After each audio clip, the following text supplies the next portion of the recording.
Hello दोस्तों, स्वागत है आपका आपके पसंदीदा यूट्यूब प्लेटफॉर्म नोट्सबुक आईएएस पे। दोस्तों, आज हम लोग बात करने वाले हैं सीएसआर के बारे में। तो सीएसआर क्या होता है? Corporate social responsibility. यानी जितने भी फर्म हैं, जितनी कंपनियां हैं, अब उसका भी क्राइटेरिया है, अभी आगे हम लोग चर्चा करेंगे। उसका उन सभी फर्मों का सोशल रिस्पॉन्सिबिलिटी क्या है, सामाजिक उत्तरदायित्व क्या है, ठीक है।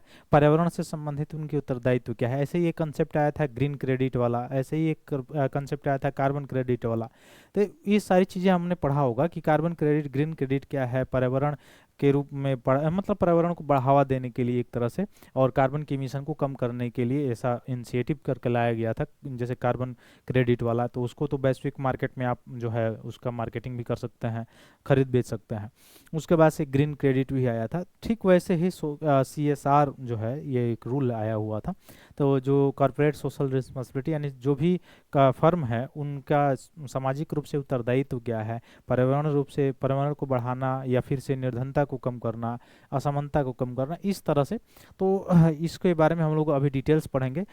तो जल्द से जल्द जुड़िए, अपने अपने ग्रुप में शेयर कीजिए ताकि हम लोग सीएसआर के बारे में जानें, क्या प्रावधान है, क्या क्या चीज़ें हैं, क्या क्या क्राइटेरिया हैं इसके, ठीक है।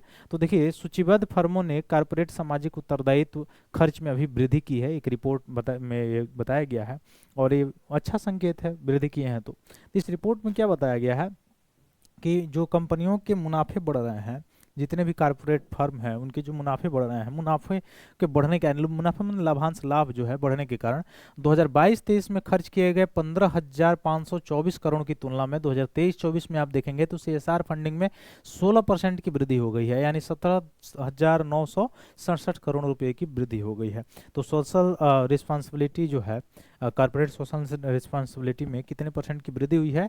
तो आप याद रखेंगे सीएसआर में कितना वृद्धि हुई है? 16% की वृद्धि हुई है।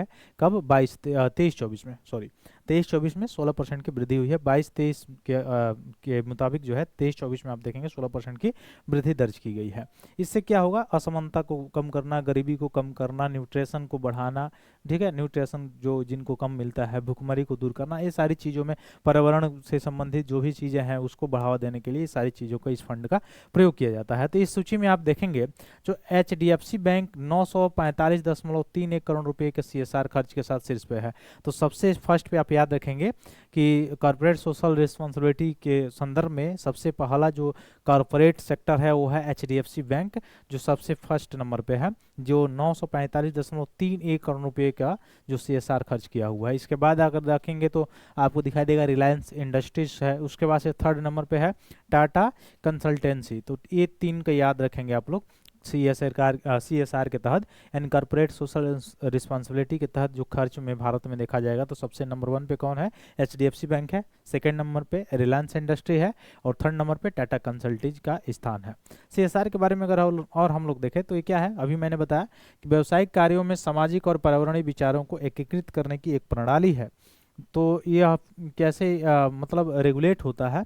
तो सीएसआर फ्रेमवर्क कंपनी अधिनियम जो है 1935 का की धारा 2013 की एक धारा है 135, उसी के द्वारा स्थापित किया गया था।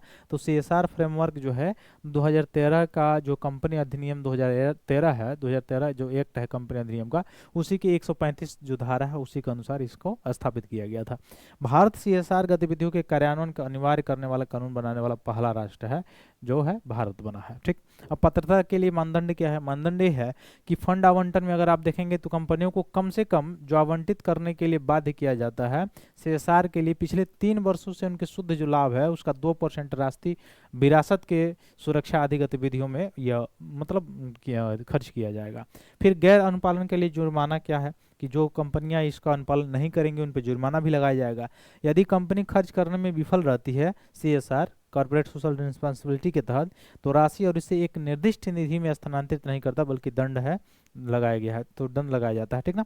सीएसआर गतिविधियां शुरू करने का इरादा रखने वाली जो कंपनी है उनके लिए क्या क्या मानदंड है? तो एक तो रजिस्टर करना होगा और खुद को पंजीकृत करना होगा। उसके साथ मानदंड अगर आप देखेंगे तो मानदंड आपको दिखाई दे रहा होगा, कंपनी की कुल नेटवर्थ कितनी होनी चाहिए?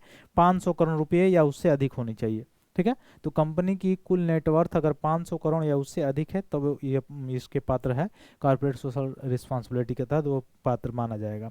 दूसरा, कंपनी का टर्नओवर अगर आप देखेंगे यानी कुल कमाई अगर देखेंगे तो 1000 करोड़ रुपए या उससे अधिक अगर टर्नओवर है उसके पास, तो उसको माना जाएगा CSR, कॉर्पोरेट सोशल रिस्पॉन्सिबिलिटी माना जाएगा, मतलब उसके तहत वो मानदंड, उसके मानदंड को फॉलो करेगा।